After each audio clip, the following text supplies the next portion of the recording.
Gourmet number 20, Gourmet Research Facility. Well, hello, my brothers and sisters of the hungry-ass nerd nation. I, as always, am Jim, here to bring you another review on that awesome appetite-inducing tale of Toriko.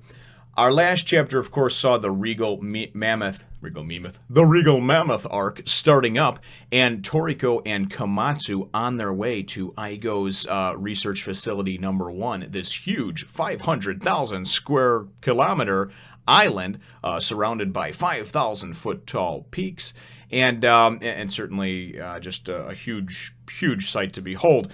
And then of course at the end of the chapter we were also briefly introduced to director Mansom, just sort of this big jar-headed looking fellow with these big bulging muscles.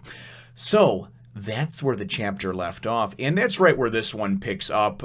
They're docking on this area on the side of the mountain, and to get into the actual facility and what have you. And then there's some talk between Komatsu and Johannes about, so this is the main entrance to the facility, and Johannes says no. We found out in the last chapter too that they do some limited tours of this actual area, this wildlife preserve, what have you, but it's capped at 1 million people a year, and they have to make reservations, buy tickets 5 years in advance, so just crazy business. So definitely a very popular place over here. And then also, we find out too in this chapter that about 30% that they can produce about 30% of the world's gourmet foods out of this facility. So definitely some real neat stuff. And when we find out that they have to actually go through a portion of the research facility, they're obviously going to meet up with Director Mansom, but to actually get into the preserve itself, the garden, what have you, what it's called. So as they're going in, and I thought this was kind of funny, one of the when they go to leave Johannes and they have to go through this, they have to take off their clothes, and which Komatsu's pretty shy about, but they have to take off their clothes and go through and basically get like showered. It's almost like a delousing type thing. They have to put them through and make sure that they're sterile and completely clean, coming through, and there's no germs or any risk of infection coming through when they go into this lab. So Johannes leaves them there, and then he goes and he says, "May the food be with you."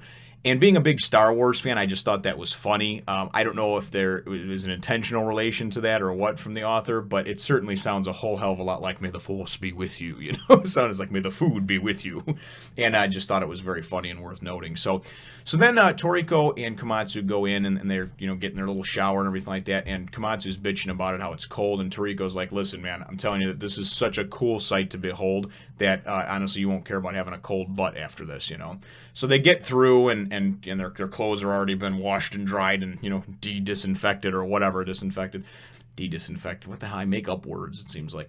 So they go and they get dressed and they come through, and you go and as they walk into and you see this facility, I mean, it's huge. It's like, it's the size of like a city, I mean, it's just enormous. And it's cool because you see like the assembly line of like these things that look kind of like pig sheep, I guess you'd say, and it shows them coming through, and they're on this conveyor belt assembly line, and it's like they get all their wool cut off of them, whatever it looks like, and then the next stage they go through like the roasting, the oven or whatever, and then come out on the other end looking like a pig roasted up on a spit.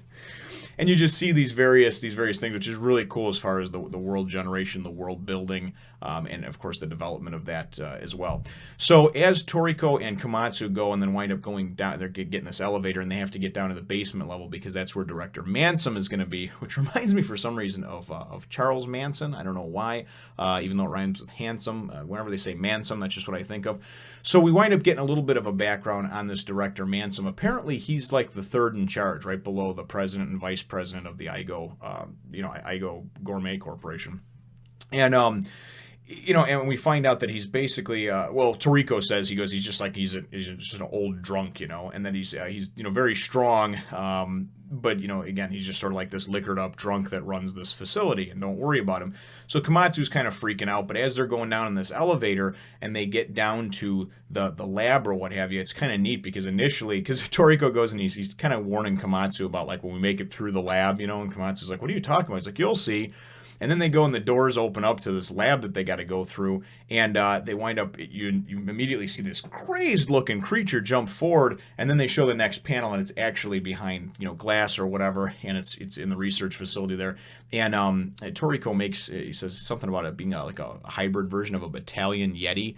And just some of these creatures are really, really neat, because then we wind up seeing, and Toriko says something along the lines of this being the leashed area, where these animals, because Komatsu goes and immediately makes mention of that he doesn't recognize any of them.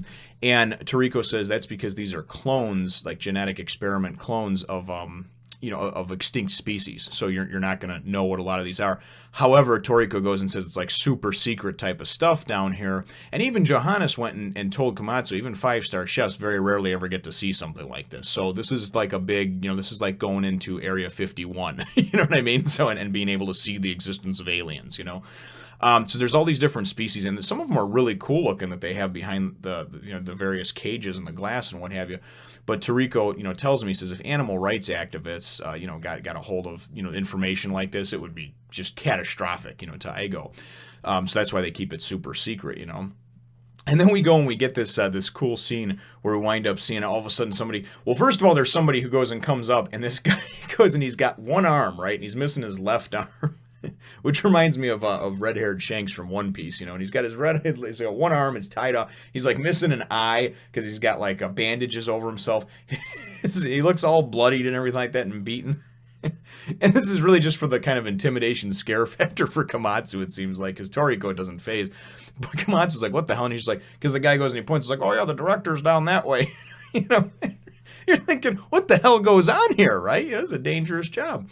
So anyways, then we wind up seeing in the next scene as Komatsu and Toriko are kind of walking along. And Komatsu also, he's like, man, I'm real nervous and like the anxiety-ridden type of thing. And Toriko says, that's good, that'll keep you on your toes, you know what I mean, if you're kind of nervous and if you're apprehensive about this. So as they're walking, then all of a sudden you get somebody come running around the corner. Oh no, a muscle crab is on the loose, grab the trank guns. And you go and you see in the next picture this huge crab, right? But this crab looks like it got jacked up on steroids, because instead of like the thin sort of scaly crab legs, this thing looks all huge. It reminds me of the crab, God, what's his name from SpongeBob SquarePants? I watch it with my kids sometimes, and there's that big crab that walks around that's like this big muscle bound in it. He's always like, oh hey, how you doing there, SpongeBob? He's got tiny little legs and his big upper body hulking. So that's kind of what it reminds me of.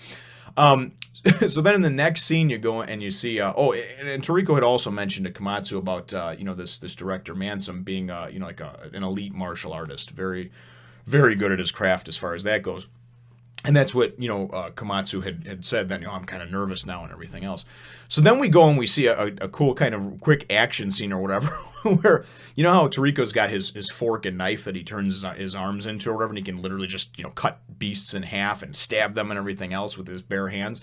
This guy, this director, Mansom or whatever, who's actually bigger than Toriko, more muscle bound, if you can imagine that, goes and he has this frying pan, that he uses his arm for, this frying pan smash, so he's just like, frying pan smash, and he nails this big muscle bound crab that's like 4 or 5, 6 times the size of him, and smashes it in and then he's just like, tranquilize that damn thing and get it back, you got to keep a short leash on these animals.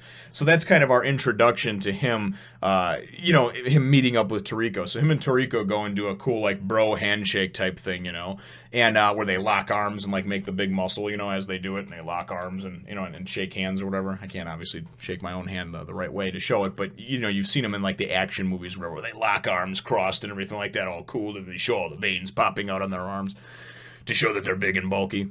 And so Toriko goes and makes fun of him a little bit and says, hey, you reek of alcohol. You should get out every now and then and go to the, get to the outside world, go into town and stuff like that. And he's like, no, I got all I need here. This, basically the lab is its own, it's what keeps me stimulated, keeps me going, And he goes, just wait until you see the Coliseum, And Toriko's like, what? You're still doing that? And it's worth mentioning, too, that he says, welcome back. So Toriko obviously used to work here. I don't know what his background is. We don't know much about Toriko at all. But he obviously used to work here or work with, this director, because they seem to be like, good old friends where they're kind of like ribbing each other, giving each other shit about stuff. And But again, I don't know anything. So above and beyond what they've told us so far. But it does seem like they know each other. And because Toriko's like, "You're still doing that?" And he's like, "Oh yeah, of course," And he's like, "Oh really? Well, what's fighting today?"